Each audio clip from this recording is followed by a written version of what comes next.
Hi everyone, আবারও চলে আসলাম ছোট্ট একটা মিনি ব্লগ নিয়ে। কেমন আছো সবাই তোমরা? আমরা কিন্তু খুব ভালো আছি। তো হঠাৎ দিদিভাই ডিসাইড করলো ও নাকি আমাকে ঘুরতে নিয়ে যাবে। আমিও রাজি। তো যেমন কথা তেমন কাজ, বেরিয়ে পড়লাম 4 জন, অর্থাৎ দিদি, আমি আর 2 মাগো। আর এখন কিন্তু বিকেলবেলা। এই বিকেলবেলা তুমি কে কে ঘুরতে বেশি ভালোবাসো অবশ্যই কিন্তু কমেন্ট করে জানাবে। আর দেখো, আমরা একটা স্কুটিতে 3-4 জন বসে গেছি। আর এটা হচ্ছে আমার দিদির মেয়ে। দেখো, তোমাদের সঙ্গে গল্প করতে করতে আমরা কিন্তু এসে গেছি কোচবিহারের বিখ্যাত স্থান রাজবাটে। আর দেখো এখানকার ভিউটা কত সুন্দর, একবার জাস্ট ওয়াও। দিদির স্কুটিটা স্ট্যান্ডে রেখে এখন কিন্তু আমরা যাচ্ছি রাজবাটের উপরে। অনেক কিছু সেখানে কিন্তু ঐতিহ্যবাহী জিনিস আছে, তোমরা কিন্তু এখানে আসতে পারো। এর স্থান হলো গোসানিমারির উত্তর দিকে। আর দেখো, রাজবাটের মাঠটা কিন্তু সবুজে ঘেরা, চারপাশে কিন্তু সবুজ ঘাসও দেখা যায় বড় বড় রকমের।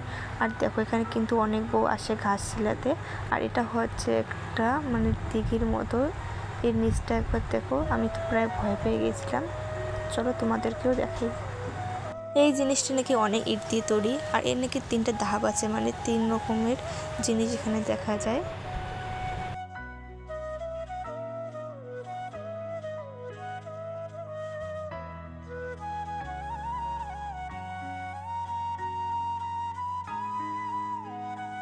ঘুরতে এসেছি, ফটো উঠবো না তা কখনো হয়?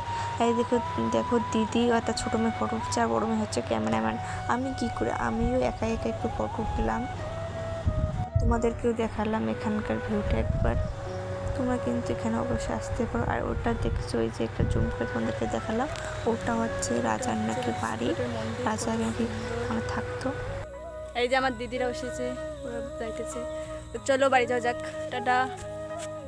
এই যে মন্দিরটা, এটা হচ্ছে ঘর। তো চলো বাড়ি যাও, দেখো বাড়ি। আর দেখো ওখানে এখন খেলা চলছে। তো আজকের ভিডিওটা কেমন লাগলো অবশ্যই ফোন করে জানাবে। তো বাই বাই। তো ঐতিহ্যবাহী রাজপাট ঘোরা হলে আমরা কিন্তু দাঁড়িয়ে আছি এখন বাড়ি যাওয়ার পথে, যেহেতু সন্ধ্যা লেগে গেছে।